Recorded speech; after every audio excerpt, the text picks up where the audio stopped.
Joining us every week at right around this time, 9:35, right around this time, from the Texas Tribune will be Patrick Svitek, and Patrick has covered Texas politics for a while now, covering the Texas candidates who are running for president and on the campaign trail. So he knows Texas politics and he knows Texas politicians, and we're glad to have him on. Patrick, thanks for coming on today. Appreciate it. Yeah, good morning, Chad. Thanks for having me on. Absolutely. Let's talk about the first week of the legislative session. You've got all the craziness back in Austin now, with lawmakers coming in and starting to draw a few battle lines, at least. Obviously it's going to be a while before any legislation is passed, but we do see some battle lines drawn out, right? Yeah, absolutely. We've known this for a few weeks now. The big three, the lieutenant governor, the governor, and the House Speaker, have all kind of laid out varying priorities. They do certainly share some common concerns, like fixing the child welfare system here in Texas. But as far as some of their more hot button issues or some of the issues that they're more personally pushing, there definitely are some big differences there. Obviously, I think the one that comes to mind for a lot of us is the bathroom bill that the lieutenant governor has been championing. He unveiled that last week with State Senator Lois Kolkhorst, and you just don't see the same appetite, at least right now, from either the House Speaker, who has said it's not the most urgent concern of his, or from the governor, who has not actually commented on the bill since it came out. And when he was asked about the concept a few weeks ago, basically said he was waiting for more information. So that's just one issue where you could see down the line the big three maybe splitting or having just different views on the urgency or the need for such legislation. What is it between the three? And I think we've all known that there is going to be that tension or that difference between the Senate and the House. With Governor Abbott and him not really weighing in on this, Texas bathroom bill, do you find that, with your time covering the governor and what you've seen from the governor in the last session, are you surprised that he's kind of taking a wait-and-see attitude? I really am not. I mean, this has been kind of his style. I think he kind of, has been a very cautious governor in terms of, basically walking that fine line between the different factions within the Republican Party, the more moderate faction and the more conservative faction. Kind of, you have the representation of that in both Joe Straus and Dan Patrick. And so he has navigated that divide, I think, pretty wisely in the past, and I imagine he will do it again this session. He's going to have his State of the State address, a number of weeks from now. It usually happens a little later on in the early stages of the session. And he'll be able to lay out his emergency items and really bring some clarity to his priorities during that. So I think, his view on this is it's still all very, very early for him to begin making definitive statements about various bills and pieces of legislation.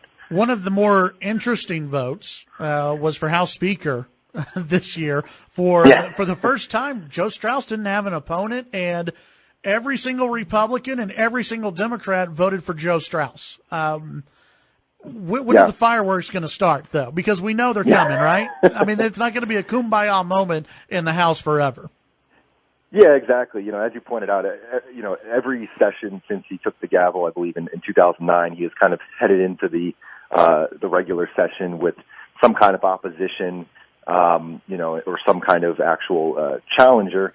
He got unanimous support this time, and no one, even in the lead up to it, had really made any buzz about, putting their name into the mix. And so he's obviously heading into the session in a pretty strong political position, just if you look at the results of that vote. But as you pointed out, I mean, there are going to be a lot of disagreements between House leadership and conservative lawmakers and other lawmakers about a very, a wide variety of issues. And so, definitely I wouldn't say that, I wouldn't read too much into the speaker vote as far as, the issue set in the legislative debate is going to go for the next 130-some days. Well, haven't we already seen, Jonathan Stickland already, I mean, he voted for Straus, but he wasn't happy about voting for Straus, and I think he tweeted out maybe, or he was commenting that, hey, just wait for, when we start talking about rules. I mean, is there the faction that doesn't like Speaker Straus, do you know where they're going to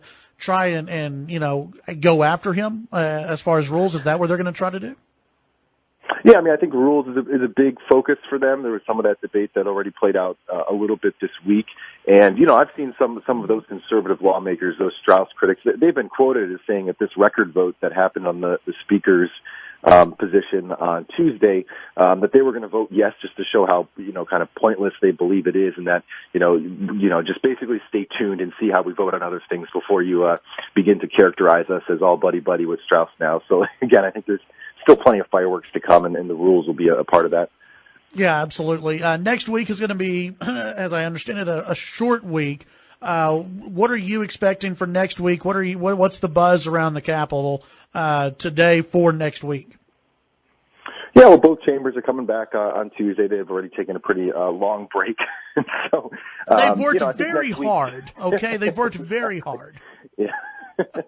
Yeah, I mean, right now, not anticipating any huge issues coming up next week. I think there's still going to be just some more kind of procedural stuff playing out, and we'll see that start obviously on Tuesday. But right now, it looks like it could be kind of another quiet week. Again, if you recall how these sessions go, there's a lot of pomp and circumstance on the first day, and then basically things are pretty low key for the next several weeks. Yeah. And so I think, the next big event, I think, will be that State of the State address from Abbott. I'm sure we'll be getting a date on that by the end of January, and that could happen in early to mid-February. Yeah, all the public stuff, it's going to be delayed for a while, but as you know, I mean, all the back and forth and the behind-the-scenes stuff, that's just as interesting, I think.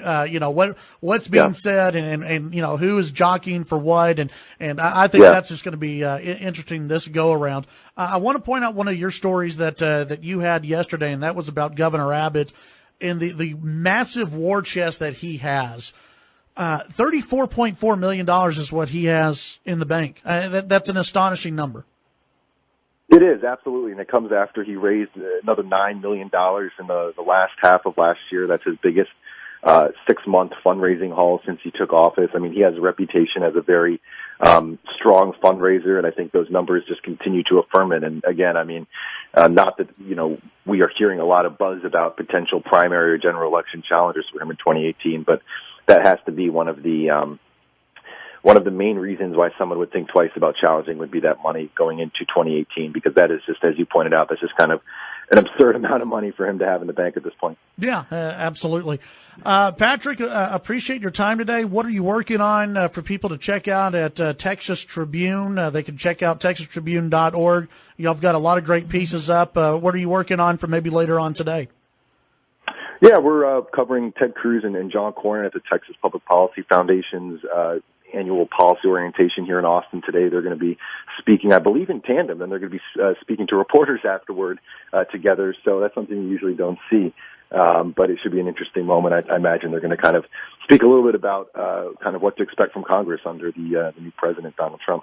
Yeah, that should be very interesting, and it's almost like a whole new Ted Cruz. He was appearing on camera with Lindsey Graham. Now he's hanging out with John Cornyn. I mean, it's a whole new Ted Cruz, at least for right now, right? It is a new chapter, yeah. Hey, Patrick, we're going to be visiting with you, I know, throughout the legislative session, and I'm looking forward to it. Again, you do a great job over at the Texas Tribune, and glad to have you on the show throughout the session. Hey, thanks so much. Appreciate it. Patrick, that's Patrick Svitek, texastribune.org, and you can also follow him on Twitter. Patrick, thanks. Appreciate it, and we'll talk next week, okay? All right, thank you. That's Patrick Svitek.